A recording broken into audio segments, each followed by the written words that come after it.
Uhul, bom dia, bom dia. Essas entradas. Amém. Obrigado, pessoal da escola animada. Bom ver vocês, bom ver todos vocês. Realmente estou tão feliz de estar aqui essa manhã, né? Estar aqui com um povo apaixonado por Jesus, um povo que quer ver esse mundo sendo transformado por Jesus. Amém?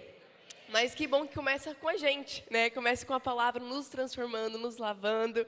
E que alegria estar aqui de volta em Fortaleza, né? Quem não sabe, eu nasci no Pará, mas com 9 anos de idade eu vim aqui para Fortaleza.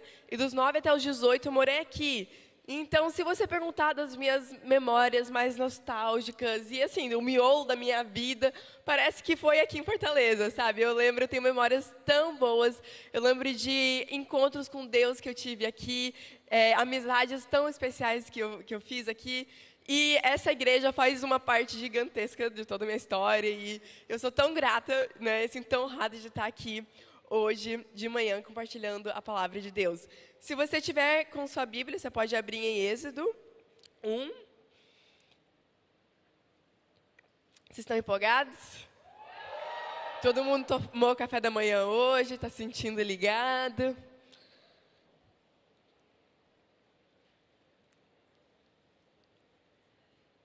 Êxodo 2, perdão, acho que talvez eu falei 1, né? Mas é Êxodo 2. A gente vai estar lendo um pouco sobre a história de uma mulher que o nome dela é bem conhecido, acho que especialmente agora, num tempinho atrás, né? Teve uma música que meio que viralizou. Já estão vendo aí o nome dela? Já estão lembrando da música? Joquebede, isso mesmo, né? Aí eu acho muito demais aquela música, né? Ô, Joquebede, mas você não vai morrer, né? Eu posso ouvir o choro do bebê. Tem um pessoal que tá tipo, o que é isso, né? Mas a gente vai falar sobre a mulher Joquebede, né? Uma mulher que, às vezes, quando a gente pensa sobre os heróis da fé, muitas vezes talvez não vem o nome dela de primeira mão, né? A gente talvez pensa na Maria, a mãe de Jesus, a gente pensa sobre os discípulos, o Pedro, o Tiago, né, o João, ou a gente pensa sobre outros heróis da fé, como o Moisés, ou como pessoas que a gente desde pequeno lia histórias da vida dele, né, Daniel, do Davi. Mas você sabia que em Hebreus, o escritor de Hebreus, ele dá uma lista de heróis da fé. E você sabia que a Joquebede está lá nessa lista? A Bíblia em Hebreus está escrito assim: os pais de Moisés. Quem eram os pais de Moisés? Joquebede era mãe dele. Com fé esconderam seu filho do faraó. Olha que interessante. Essa mulher, a mãe de Moisés, ela é mencionada numa lista muito especial, uma lista dos heróis da nossa fé. E ela é mencionada como alguém que, pela fé, escondeu o seu filho de faraó.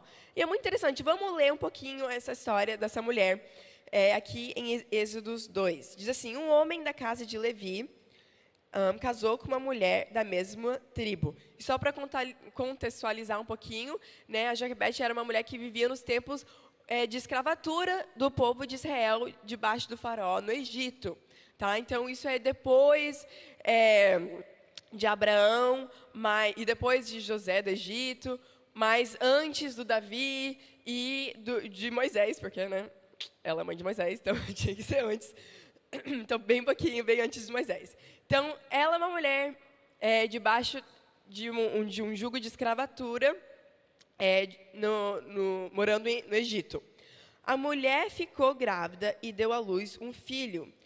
Vendo que o menino era bonito, escondeu-o durante 3 meses. Não podendo, porém, escondê-lo por mais tempo, pegou um cesto de junco. Ela fez o cesto ficar impermeável e colocou o menino no cesto, largou o cesto no meio dos juncos, à beira do rio. E falou para a irmã dele ficar de olho nele. Agora, olha que interessante. Eu acho muito, muito interessante que a Bíblia menciona que ela olhou para o menino, o filho dela, e achou ele bonito. Você acha isso interessante? Porque, assim, quem é mãe sabe que na hora que você vê seu filho, apesar que todo mundo pode pensar diferente, você acha lindo, não é? Ele nasce com aquela carinha amassada, de joelho amassado, e a gente acha lindo, porque a gente é mãe daquela criatura, né? A gente acha bonito. E eu acho muito engraçado e assim, me faz pensar por que o autor desse livro, Êxodos, fez questão de mencionar que a Joquebede, ela olha para o bebê e ela acha ele lindo, né?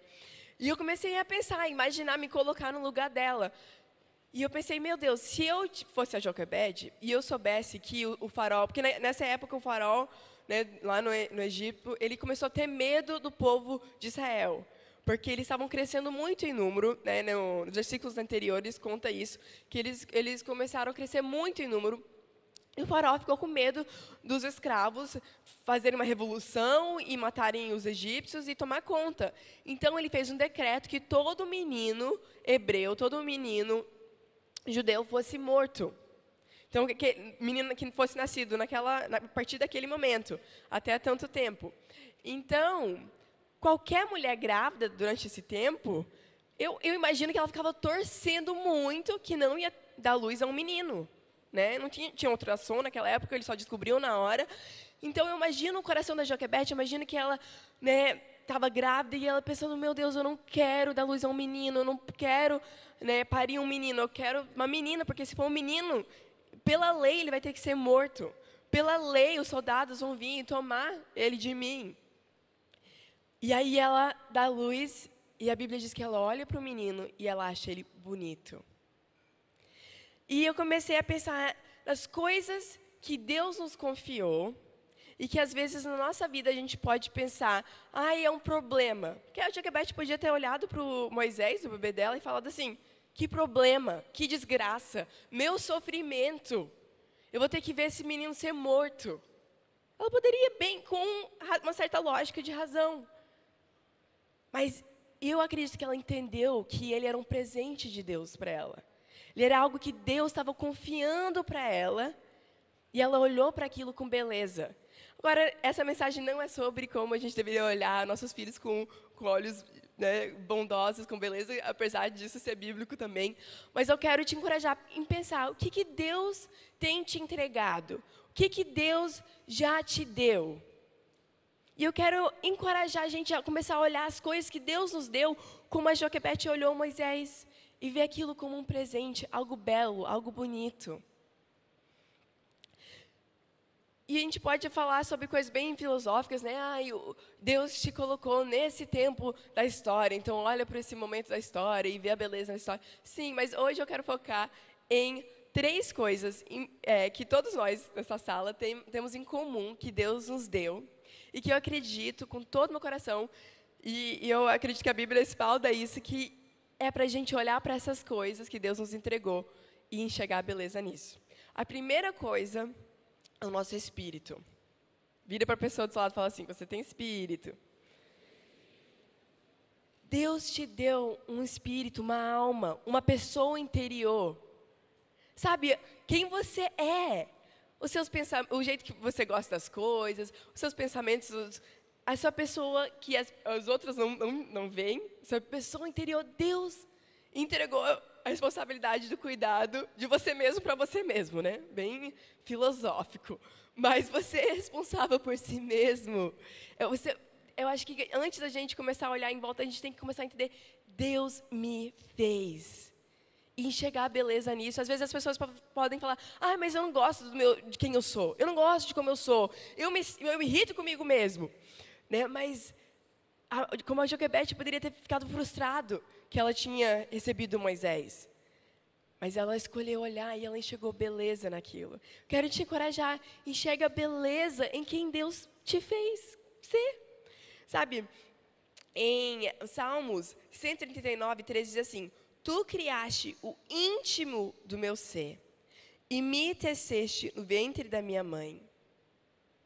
Que lindo! Esse versículo está falando que Deus criou você até antes mesmo de você existir fisicamente. Deus já tinha criado o seu íntimo. Quem somos nós para olhar para o Criador no nosso íntimo e falar, você não sabe o que você faz desgraça. Isso é errado, isso não é não é o que Deus criou a gente para, como Deus projetou a gente para cuidar de nós mesmos. Ele quer que a gente olhe para aquilo que Deus fez e fala, que bom. Se Deus olhou para a criação dele, tudo que ele fez, e ele falou, muito bom. Como que nós podemos olhar para nossa personalidade, nosso íntimo, nosso ser e falar, eu não presto. Eu não sou digno de ser amado por Deus. Deus é que determina isso. Se a gente olhar para nossas escolhas, nossas atitudes, a gente vê que realmente a gente pisa na bola, né? Eu acho interessante a palavra pecado, porque muitas vezes a gente mistifica, né, a palavra pecado, mas ele realmente significa errar o alvo. E a gente pode olhar para nossa vida e falar, eu já errei muito o alvo, por isso que eu não presto. Mas Deus olhou para você e falou, você é digno de eu mandar meu filho amado para morrer na cruz, para te salvar. Que lindo, que lindo. Então, eu aprendo isso com a Joquebede, que ela olha para aquilo que Deus deu para ela e ela vê beleza naquilo. Então, aprenda a enxergar a beleza na sua personalidade, aprenda a enxergar que Deus faz tudo bom. A outra coisa que eu acho muito legal é que Deus também confiou para a gente, é o nosso corpo físico, né? Pode dar uma cutucada na pessoa desse lado, falar, você é uma pessoa de verdade, física. E sabe quem criou esse corpo físico seu? Foi Deus também. Ele te confiou com esse corpo físico. E igual a Joquebede, a gente também tem que olhar e enxergar beleza naquilo que Deus nos confiou. O que Deus tem te confiado? Ele confiou você com o seu corpo. Né? Em Salmos, o mesmo Salmos que a gente olhou, que fala que ele teceu a gente no ventre da nossa mãe, fala tanto daquele ser íntimo, né, escondido, como também o ser físico, uma pessoa. Tem um corpo físico, Deus criou o seu corpo. Deus criou o seu corpo. Então, sim, a gente vai aprender a cuidar bem do nosso corpo, mas tem que partir de um lugar de entender, eu sou grato pelo corpo que Deus me deu. Eu sou grato que o Criador dos universos escolheu a me criar interiormente e fisicamente. O próximo versículo de Salmos 139 diz assim, eu te louvo porque me fizeste de modo especial e admirável. Tuas obras são maravilhosas. Disso tenho plena certeza. Suas obras são maravilhosas. Suas obras são maravilhosas. Outra versão desse texto, quando traduziram, eles traduziram assim, eu te louvo porque me fizeste de modo assombroso e admirável. Tipo, tão maravilhoso que não tem palavras para expressar. E como que a gente atreve, né? Vai ser a palavra, atreve a olhar para aquilo que Deus falou, eu amo, eu criei, é bom, um presente, confio em você com esse corpo, eu estou te confiando com sua personalidade, e falar, não gosto disso, que desgraça. Né? Eu vejo que a Joquebede, ela olhou para aquela situação, ela viu que Deus tinha entregue para ela, e ela falou, que lindo, ela enxergou beleza naquilo. Agora, outra coisa que a Joquebede faz, que eu acho muito interessante, é que ela vai lá e esconde um menino numa cesta no rio, não é mesmo? Coloca ele num cestinho e deixa ele escondido lá, porque por 3 meses ela ficava escondendo o bebê na casa, mas ele ficava fazendo muito barulho, e ela ficou com medo dele ser descoberto, então ela coloca ele no rio. Agora, se você tá olhando no Instagram e alguém está fazendo um Reels de 5 coisas que uma boa mãe faz, você acha que estaria na lista colocar o filho numa cesta na beira do rio e deixar? O versículo nessa versão ainda diz, largou o menino na cesta na beira do rio. Você acha que estaria na lista das top 10 coisas que uma boa mãe faz? Não, né? A gente não pensaria assim, uma boa mãe faria isso. Mas na situação que a Joquebede estava vivendo, no histórico dela, no lugar onde ela estava fazendo algo muito excelente. Ela estava atuando como uma mãe maravilhosa. Né? E então, o que isso traduz para a gente hoje, eu acredito? Que às vezes, quando a gente está cuidando do nosso espírito, cuidando da nossa alma, vai parecer diferente da forma que a gente cuida do que a outra pessoa, como a outra pessoa cuida. Né? Por exemplo, se você conhece alguém que lê a Bíblia 2 horas por dia, tira a manhã e passa 2 horas orando e lendo a Bíblia. E você pensa, nossa, essa pessoa, ela cuida do seu espírito. Ela está alimentando o seu espírito, ela está cuidando do seu espírito, ela está sendo fiel em cuidar do seu espírito. Aí você fala, ai, mas eu nunca vou conseguir fazer isso. Mas aí você fala, não, mas eu quero ser fiel, eu vou começar eu nunca tive nenhum hábito de ler a Bíblia todo dia, então agora eu vou começar toda manhã, 5 minutos, lendo a Bíblia. Aquela pessoa que ora 2 horas, né, ela estaria super errada, mas ela poderia vir e falar assim, nossa, você não está cuidando bem do seu espírito. Você não está cuidando bem do seu espírito. Isso não é cuidar do seu espírito, você tem que gastar mais tempo. Não, mas Deus sabe que você que não tinha hábito nenhum de ler a Bíblia, você está tirando 5 minutos todo dia para ler a Bíblia, você está cuidando do seu espírito. Você está sendo zeloso, está sendo fiel com aquilo que Deus te deu. É o versículo clássico, né, que a gente escuta, acho que quem cresce na igreja desde pequeno. Quem é fiel no pouco, será fiel sobre o muito. Então, não é justo a gente falar, tal pessoa não está cuidando do espírito, ou tal pessoa não está cuidando do corpo, quando, na verdade, vai ser uma jornada individual, vai ser uma coisa individual. A Joquebede, ela está lá, jogando o filho dela numa cesta no rio, e Deus olha e fala, que mulher fiel, eu entreguei um filho para ela e ela está protegendo ele, cuidando dele. Então, eu quero te encorajar hoje falando, seja fiel em cuidar do seu espírito, seja fiel em cuidar do seu corpo.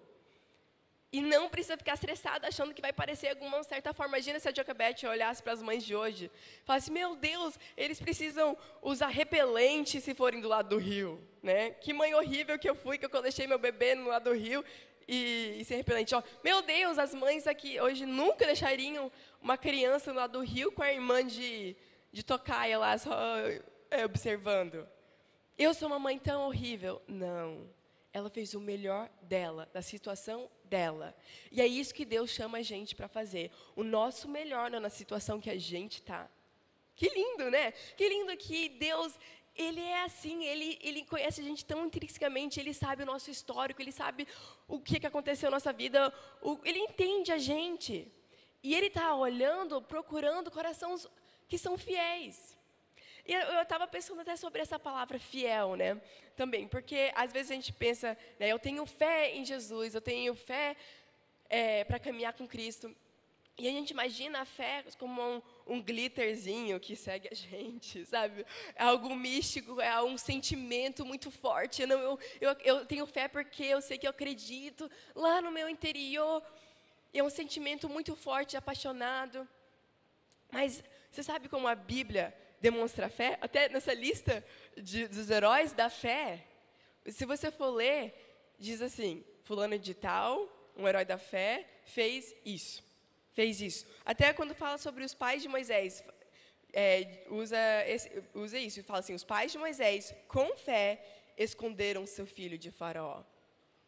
Com fé, esconderam seu filho de Faraó. Sem fé é interligado com fidelidade. Não tem como ter fé e não ser fiel. Não tem. O Tiago mesmo fala isso. Eu digo para você, mostra as suas obras, que eu vou te mostrar a sua fé. Né? Que é interligado às suas obras, a forma que você vive. Isso que é fé. Sabe, se a gente parasse de imaginar, eu tenho fé em Deus, é só dizer que eu acredito e pronto. Mas não, entender que fé é fidelidade.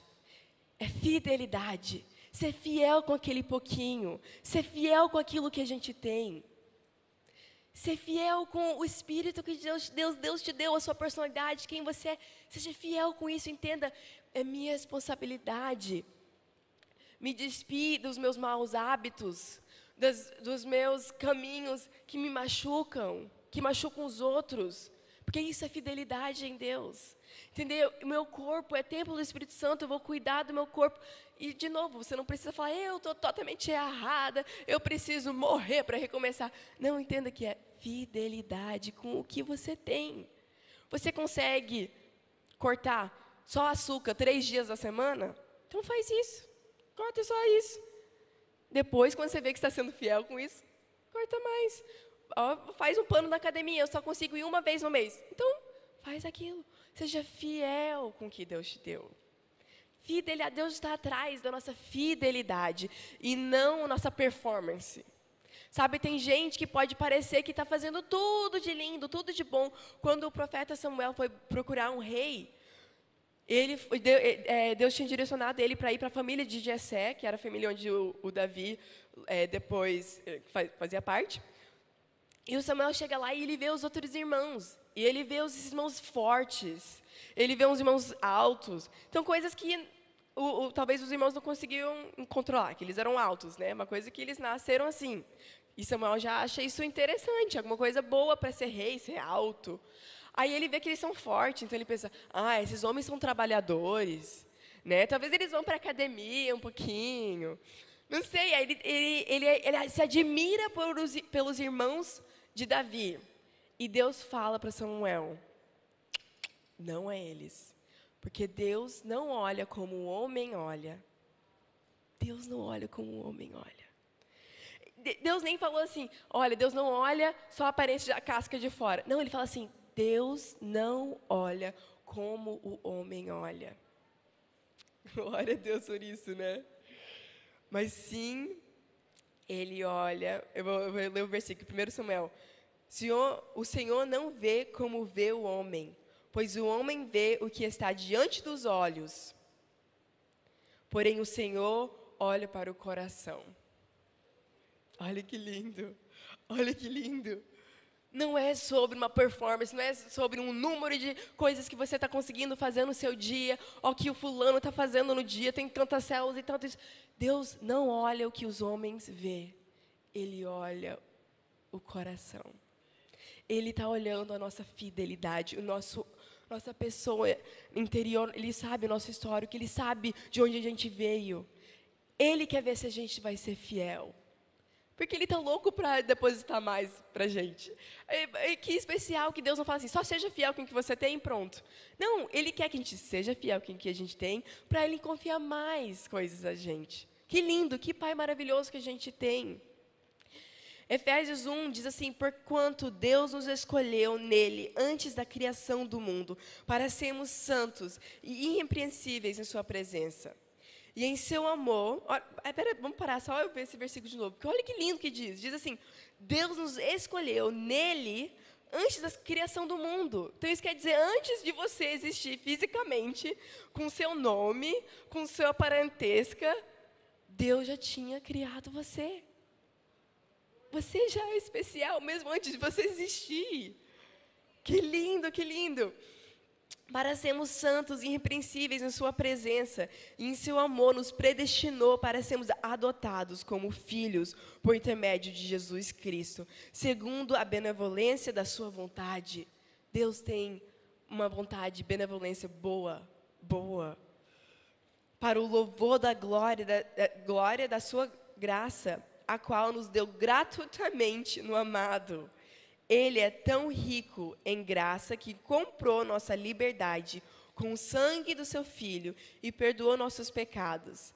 Generosamente derramou sua graça sobre nós. Com ela, toda a sabedoria e todo o entendimento. Que lindo! Antes da fundação do mundo, Deus já tinha nos criado. E aqui, esse versículo fala que Ele tinha nos predestinado para reinar com Ele, para estar direto na sua presença. Que lindo, que lindo. Aí você pode falar, mas esse negócio de predestinação, será que eu não fui predestinado? Gente, a predestinação bíblica é tão clara. A Bíblia diz que o desejo de Deus é que todo homem tenha a vida eterna e nenhum pereça. Esse é o desejo de Deus. João 3,16, o versículo clássico, porque Deus amou o mundo, todos nós, que Ele deu o seu único Filho, para que todo aquele que nele crê, terá essa vida. Então, se você é alguém que crê, está depositando sua fé em Jesus, você pode ter certeza que antes da fundação do mundo, Deus já tinha te criado e te amado. Que lindo, que lindo. Agora, essa palavra crer, né, que a gente normalmente traduz que tenha fé, que é a pessoa que tenha fé. De novo, tá? Interligado, não tem como separar a fé da fidelidade. Fidelidade. Né? A gente está sendo fiel a Deus. Quando a gente diz, não, eu creio em Senhor, a gente está sendo fiel com o que Ele nos deu. Né? Eu volto àquelas duas coisas que eu mencionei. A ser fiel com o nosso espírito, a alimentar o nosso espírito diariamente. De novo, não precisa ser 5 horas lendo a Bíblia se você não criou esse hábito antes. Tudo bem, você está sendo fiel. Talvez alguém que já criou esse hábito de 2 horas por dia, está orando, e aí ela fala, eu acho que eu não vou mais orar um pouquinho, porque eu já orei bastante na minha vida, eu não vou mais orar nada. Essa pessoa está sendo fiel? Não. Eu não vou mais buscar Deus, porque meu tanque já está cheio. Não funciona assim. Não temos tanques que fica cheio e vazio. É sobre nossa fidelidade. Fidelidade. E quem é que vai usufruir dessa fidelidade? É a gente. Como Deus é tão carinhoso que Ele ensina a gente como ser bênção para nós mesmos, né? Ele ensina a gente a como cuidar, a ser fiel, e isso vai voltar para a gente e ser uma coisa tão boa para nós. Que lindo, o coração de Deus é tão amoroso. Eu lembro de uma história que eu achei muito interessante, que foi muito impactada quando eu era pequena, eu escutei essa história, de uma moça chamada Amy Carmichael. Amy, né? Ela, quando ela era pequena, ela nasceu numa família cristã, e que amava Deus, ensinava a Bíblia para ela. E todo mundo na família dela tinha olhos azuis, e ela tinha olhos marrom. E ela lembra que um devocional, a mãe dela falou que qualquer coisa que a gente pedir com fé a Deus, Ele responde, né? Que a Bíblia diz que a gente pode pedir com fé e que a gente vai ver resultados, né? Então, ela, uma noite antes de dormir, ela foi para o espelho e ela queria ser igual ao resto da família dela, todas as irmãs e o pai e a mãe dela, e ela falou, Deus, eu quero olhos azuis, eu não gosto que eu sou a única irmã que tem olhos marrons. E ela fez uma oração, Deus, por favor, muda meus olhos para azul. Quando eu acordar amanhã, vai ser azul meu olho. E ela foi dormir, e ela era pequena, ela falou que ela foi dormir confiante, 100%, que amanhã ela ia ter olho azul. Aí ela já estava imaginando, ela mostrando para as amigas dela, mostrando para a família dela, olha, agora eu sou igual a vocês e tal. E ela foi dormir. De manhã, ela falou que ela acordou, tirou o lençol e saiu correndo para o espelho. Quando ela chegou lá e olhou, e viu que ela ainda tinha olhos marrons. Falou que ela começou a chorar muito e ficar tão desapontada. E por que Deus não mudou e tal? E chorando, e a mãe dela foi conversar com ela, e ela falou para a mãe dela. E a mãe dela falou assim, filha, sabe quem te deu os seus olhos marrons? Foi Deus. Foi Deus. Aí ela encorajou a filha dela e tal, e tudo bem. Tá bom. Os anos se passaram, a Amy cresceu, né, virou adulta, e ela virou missionária. Ela virou missionária para a Índia. Antes, na internet, isso aqui, eu acho que foi na década de 1950, por aí. E aí ela virou missionária na Índia. E aí, lá na Índia, ela via que tinha muitos templos budistas que os pais vendiam suas filhas e seus filhos para o templo se eles estavam precisando de dinheiro. Então, eles vendiam para o templo, e essas crianças viravam crianças do templo, meio que escravizados, assim, e forçado a limpar o templo, a fazer atos sexuais com os deuses, com os profetas. Lá eram bem, assim, estrupadas, bem triste, assim, a situação dessas crianças, bem oprimidas. E ela via isso e ficou com o coração tão em conflito que ela teve uma ideia. Ela pegou café, o pó de café, ela colocou no corpo todo dela para se parecer indiana, colocou a roupa indiana e entrava lá, porque eles nunca deixariam um estrangeiro entrar nesses templos, era só para os indianos.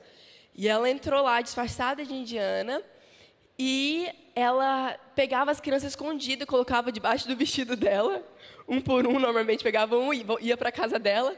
E aí ela adotava essas crianças, criavam essas crianças, ela abria um orfanato bem grande na casa dela. E ela fazia isso, e ela salvava essas crianças dessa situação. E depois ela começou a meditar nisso e pensou, gente, eu consigo me disfarçar de indiana facilmente. Eles nem ficam olhando torto para mim. Mas se eu tivesse olhos azuis, eu nunca ia conseguir fazer isso. Eles ia chamar mais atenção, eles não iam, eu ser filtrada, né? E aí ela viu, nossa, como que especial, porque geneticamente parecia que toda a família dela ia ter olho azul. Mas Deus deu olhos marrons para ela, para um propósito, né? E que linda, e depois ela falou que ela lembra ficando tão grata e pensando como Deus sabe de tudo. Como Deus sabe de tudo. E eu quero encorajar, né? Óbvio que isso é uma coisa tão bestinho, né? O olho azul, a marrom. Mas Deus criou você por um motivo especial. Sabe, entenda o seu valor, a sua beleza. Igual aquele texto, Deus não olha para as pessoas como os homens olham para as pessoas, só por fora. Ele olha para o nosso coração. Ele vai olhar para a nossa fidelidade. Como que eu estou sendo fiel com o corpo que Deus me deu? Como que eu estou sendo fiel com o espírito que Deus me deu? A última área que eu sei que Deus confiou para cada um de nós é a nossa família, que eu quero mencionar hoje. Tem várias, na verdade, né? Se você olhar para a sua vida, você pode pensar em várias coisas que Deus te confiou. Mas hoje eu queria focar nessas 3 coisas. No seu espírito, né? Em quem você é por dentro. No seu corpo físico, quem você é por fora, que Deus te confiou. E também Deus te confiou a família que você tem ou do que você veio. Sabe, você pode pensar, não, agora eu não gostei dessa conversa porque a minha família é muito problemática, tem muita treta, é muito difícil. E eu fico voltando para a história de Joquebede, né? Ela olha para a situação dela, ela poderia pensar, que desgraça que eu tive um menino, que desgraça que eu tive um menino bem agora. Mas ela enxergou beleza naquilo que Deus entregou para ela. E eu sou encorajada nisso. Eu penso, como é importante a gente chegar à beleza na nossa família também. Sabe? Se a gente não amar aquilo que está à nossa volta, a gente não vai conseguir mudar aquilo que está na nossa volta. Então, como é importante a gente ser fiel com aquilo que Deus nos deu. Então, como a gente mencionou nos outros casos, talvez sendo fiel com sua família não quer dizer que você vai acordar às 5 da manhã e fazer um café da manhã bem lindo para eles, que talvez eles vão até estranhar demais isso, né? Ou você chega lá e dá um beijo, um abraço no seu pai. Talvez isso não seria o seu fiel, mas você tirar um tempinho para perguntar para sua mãe, como é que está seu dia? Já é um passo na direção certa, né? Ser fiel como? E chegar lá e dar um abraço de ladinho no seu pai, né? Então, o seu fiel vai parecer diferente do fiel do seu vizinho, do ciclano e do fulano. Mas você sabe o que você nunca fez antes. Você sabe o que Deus te confiou e o que você não tem sido fiel ainda, né? Eu digo ainda porque eu creio que a gente vai ser movido para andar em fidelidade nisso, amém? E eu sou até encorajada quando eu olho Êxodos 1, até antes do episódio de Moisés ser escondido, diz que as parteiras do Egito eram comendadas. O faraó falou assim para as parteiras, vão lá, quando vocês vão parir os meninos hebreus, vocês já levam eles, já matam eles. E eu acho tão interessante que a Bíblia faz questão de mencionar a Sifrá e Puá, e diz assim, que elas chegavam para o faraó e falavam assim, ai, faraó, elas mentiam. Elas chegavam e falavam assim, a gente ia parir os meninos hebreus, mas quando a gente chega lá, as mulheres já tiveram filho, e a gente chega tarde demais. Aí elas já esconderam os meninos. Quando, na verdade, elas estavam indo lá, ajudando a parir os meninos, e aí iam lá e mentiam para o faraó. E você pode pensar, meu Deus, elas estavam mentindo, isso é tão errado. Mas lembra que eu falei que Deus está olhando para o todo. Ele viu que essas mulheres estavam salvando a vida de meninos. E olha que diz assim, em Êxodo 1:21, diz assim, e porque as parteiras temeram a Deus, Ele deu a cada uma delas a sua própria família. Olha que forte! Elas temeram a Deus e depois Deus deu para elas as suas próprias famílias até. Né? Dizem que as parteiras, não está na Bíblia isso, mas dizem na história, que as parteiras muitas vezes eram mulheres que eram estéreis, não conseguiam ter filhos. Então, Deus fez um milagre na vida delas, porque elas foram fiel. Elas foram temente a Deus e isso se revelou, mostrou de uma forma prática, visível, né? Elas não falam assim, eu sou temente a Deus, mas eu preciso obedecer o faraó. Não. Elas eram temente a Deus. E isso sempre traduz em ação, em ser fiel. Então, eu quero encorajar que a gente não vai ser mais um povo que pensa na fé cristã, na fé em Deus, como alguma coisa imaginária, como uma coisa distante só do mundo espiritual. Mas a nossa fé, ela traduz em ações, em atitudes. Amém? Em fidelidade. Então, olha como elas foram fiéis com Deus e Deus deu a família. Isso mostra também como a família é um projeto de Deus. Não que todo, o Paulo até fala que ele encorajava as pessoas a serem solteiras, porque ele via que dava para viver muito para Jesus sendo solteiro. Mas todo mundo tem uma família. Todo mundo veio de uma família. Se você não estiver construindo família, você veio de uma família. Que Deus te confiou com aquilo. E isso é nossa responsabilidade de ser fiel com essa família. Lutar pela essa família, né? Fazer sempre um pouquinho mais do que a gente fez por último, né? Eu vou dar um exemplo bem pessoal e bem prático para vocês. Muitas vezes, a gente está com crianças pequenas em casa agora, então as noites são longas, né? Muitos choros, muitas vezes querendo água, o banheiro, etc. Toda noite é uma novela mexicana. Aí, às vezes, eu penso, eu já fui muitas vezes lá. Agora é a vez do meu marido. Agora é a vez do Isa. Né? E ele já falou para mim que é só eu dar uma cutucada nele. E aí eu penso, mas o que é eu sendo fiel, né? Não é errado, óbvio, pedir ajuda do marido, e isso é saudável também. Mas eu sei que eu estava fazendo, muitas vezes eu estava reclamando para ele, de uma forma egoísta. De uma forma, eu quero que você veja o tanto que eu estou fazendo e o tanto que você não está. Isso não é de Deus, né? Se eu estivesse numa posição de realmente, eu estou realmente precisando de ajuda, mas não, às vezes eu sei que eu poderia bem ir lá e está tudo bem. Ou fazer isso sem reclamar. Então, eu sei o meu limite. E aí eu penso, hoje, pelo menos a próximos 2 choros, eu vou lá com uma boa atitude. O terceiro, eu já não vou reclamar, mas eu já vou entregar para o meu marido. Legal, sabe, uma coisa que é um pouco além do meu limite. E eu sei que o Isa também, o meu marido também está fazendo isso, sempre buscando ir além daquilo que ele fez da última vez. E nisso a gente vai sendo moldado e experimentando coisas gostosas. É gostoso fazer o bem, não porque você quer colocar na cara dos outros que você está fazendo o bem, mas porque você quer ser fiel. Tem algo gostoso sobre isso. É diferente, é realmente diferente. Fazer uma coisa correta, certa, não buscando o elogio dos outros, mas simplesmente porque você está buscando ser obediente a Deus, ser fiel. Há um gozo nisso que o mundo não consegue entregar. E que especial que a gente que entregou nossa vida para Jesus. A gente tem a palavra dele para nos mostrar o caminho, como a gente pode acertar melhor.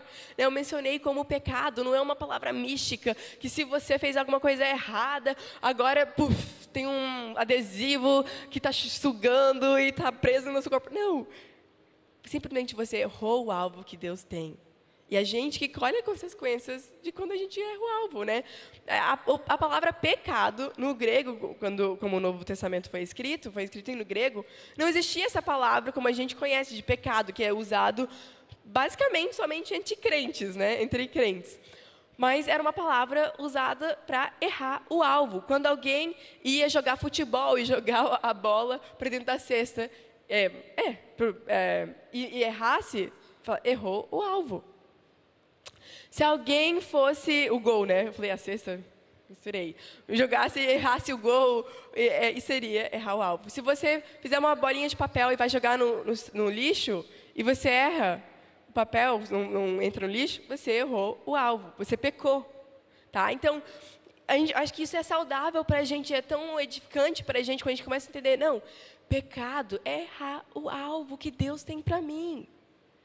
Que privilégio que eu tenho para aprender a como não errar o alvo. E eu tenho o Espírito Santo para me encorajar, me confrontar, né, para eu pedir perdão quando eu errar o alvo. Então, que lindo. A gente fez uma voltinha mas eu quero voltar para como a gente... como é tão gostoso a gente aprender a fazer da forma certa e entender que a gente vai chegar lá sendo fiel. fiel com aquilo que Deus nos deu. E olha que lindo, eu vou concluir com a história de Joquebede aqui. O que aconteceu, né? Ela coloca o filho dela na cesta, ela deixa ele na beira do rio, a irmã dele fica lá de olho para ver o que vai acontecer.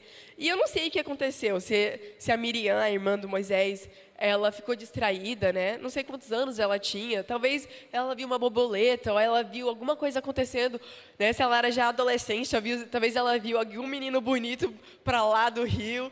E ela, não sei, ela distraiu, provavelmente, né? Ou quando ela viu a princesa chegando, ela ficou com tanto medo, não sabia o que fazer. Porque enquanto essa criança estava no rio, a princesa, a filha do faraó, aquele que tinha mandado a matança de todos os meninos hebreus, a filha dele chega lá para tomar um banho.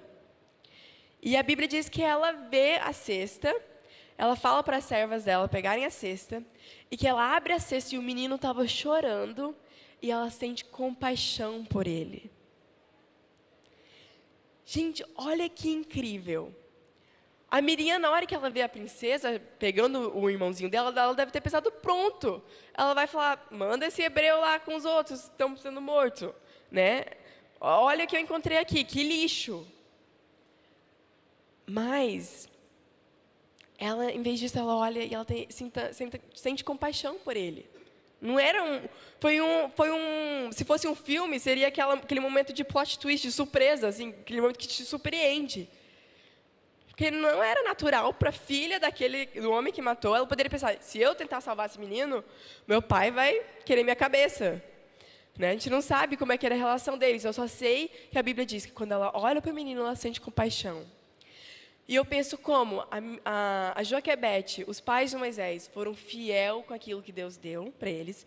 Eles fizeram tudo no alcance deles para cuidar bem daquilo que Deus tinha lhe confiado.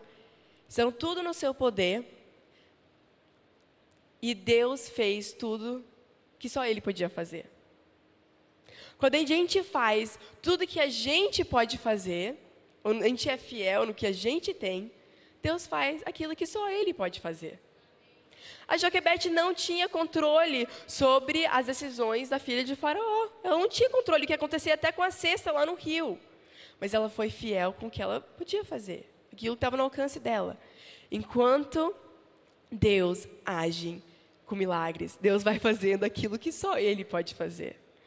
A Bíblia diz, essa história continua dizendo que a filha fala, é um menino hebreu, ela sente compaixão por ele. A Miriam, a irmã dele, chega lá e fala assim, você quer que eu encontre uma hebreia para cuidar, amamentar desse menino?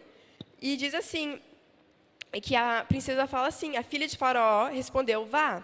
A moça foi e chamou a mãe do menino. Então, a filha de Faraó disse à mulher, a mãe de Moisés, Joquebede. Então, a filha de Faraó fala a Joquebede, leve este menino e amamenta-o para mim. Eu darei um salário para você. A mulher pegou o menino e o criou. Quando o menino já era grande, ela o levou à filha de Faraó, e ele virou o príncipe do Egito. Olha isso. Eu parafraseei a última parte. Mas ele virou um príncipe do Egito. A mãe do Moisés não tinha controle com o que a filha de Faraó ia decidir, o que ela ia fazer. Mas ela foi fiel com o que ela pôde fazer. E aí, a filha de Faraó fala, leva esse menino, cuida dele, eu vou te pagar para cuidar do seu próprio filho. Você vai ter proteção do Faraó para criar essa criança. E depois, quando ele estiver grande, traga ele para mim. E depois, se você conhece essa história, Deus usa esse príncipe do Egito, Moisés, para libertar todo o povo de Israel. Todo o povo de Israel. Você já pensou nisso? Às vezes eu fico pensando também, imagina o faraó, os descendentes do faraó, né? Depois pensando, aquela minha avó que pegou aquele menino, que salvou a vida dele. Se não fosse por ela, a gente ainda teria os escravos hebreus. Mas Deus orquestrou isso, Deus foi fazendo o que só Ele podia fazer. Imagina se a Joquebede tivesse desistido. Quando ela visse o menino, ela falasse, pronto, minha vida vai ser uma miséria se eu tentar salvar esse menino, se eu tentar guardar esse menino, vai ser muito estressante para mim. Não, eu não quero, chega. E entregasse aquilo que Deus tinha entregado para ela, se ela tivesse jogado fora. Quantos mais anos o povo de Israel ia ter que sofrer escravidão e esperar um líder, um pastor para levar eles para fora, para tirar eles de lá? Quanto mais gerações teriam nascido na escravatura se a Joquebede tivesse desistido daquilo que Deus tinha dado para ela? Sabe, irmãos e irmãs, Deus está chamando a gente para cuidar bem daquilo que Ele nos confiou. Ele te confiou com um espírito que tem que ser alimentado espiritualmente, tem que ser alimentado com a palavra de Deus. Ele confiou você com uma personalidade. Você é especial, você é uma criação criada, bem profunda, uma criação criada na imagem e semelhança de Deus. Ele te formou. Você é lindo, você é linda, não importa o que os homens dizem, as mulheres dizem, o que as pessoas dizem. Você é especial, o seu corpo é especial. Sabe, Deus não queria só redimir o nosso espírito. Sabe como eu sei disso, apesar de muitos versículos que falam sobre isso, mas uma coisa para se pensar é que Ele até se tornou carne, para nos redimir por inteiro. O seu corpo é especial para Deus. É especial para Deus. A sua família é especial para Deus. Tão problemática, tão difícil como ela poderá ser, ela é especial a Deus e Ele quer restaurar tudo isso. O que Ele está chamando a gente para fazer é simplesmente ser fiel. Fiel. Fazer um pouquinho mais do que a gente já tem feito no passado. O que mais que eu posso fazer? O que é sendo fiel para mim hoje? Vou concluir lendo Efésios 3:20, que diz assim: ora, aquele que é poderoso para fazer infinitamente mais do que tudo quanto pedimos ou pensamos, conforme o seu poder que opera em nós, a Ele seja a glória na igreja e em Cristo Jesus, por todas as gerações, por todos sempre. Amém. Vamos ficar de pé. Que lindo que Deus dá essa oportunidade da gente fazer o nosso melhor e Ele fazer aquilo que a gente não consegue fazer. Né? Tudo é para sua glória. Tudo é para sua glória, porque tem muito que a gente não consegue fazer, não é mesmo? Mas eu acho tão lindo, tão manso e humilde que Deus, Ele confia na gente. Ele confia na nossa personalidade, nosso espírito. Ele confia no nosso corpo, a gente. Ele confia na nossa família, a gente. E o que Ele pede é que sejamos fiel. Amém? Como vai ser gostoso chegar no céu e Deus olhar para a gente, né? Nós que vamos ser fiel e falar: seja bem-vindo, servo fiel. Seja bem-vindo, servo fiel. Deus não olhou para... Tem uma parábola que fala isso, né? Que Deus olha para as pessoas entrando e Ele vai falar... Ele não fala: seja bem-vindo, servo produtivo. Seja bem-vindo, servo que fez tudo da checklist. Não, Ele falou: seja bem-vindo, servo fiel. Deus, coloca em nós um coração fiel. Nos ajuda a não nos conformar com a nossa infidelidade. Que a gente possa se arrepender das vezes que a gente colocou o nosso conforto, o nosso desejo pecaminoso antes de quem o Senhor chamou a gente para ser. Não queremos mais viver por nós mesmos, mas queremos andar na luz. Queremos andar na fidelidade. Não queremos ser crente só de boca para fora, mas queremos andar essa caminhada, queremos ser fiel até o fim. Obrigada, Deus, que eu vejo essa multidão de gente aqui apaixonada pelo Senhor, desejante da sua volta, e que desejam ouvir essas palavras do Senhor: servo bom e fiel. que possamos viver cada dia mais fiel do que ontem, mais fiel do que no passado. Não vamos retroceder, mas vamos prosseguir, fiel até o fim, em nome de Jesus. Amém.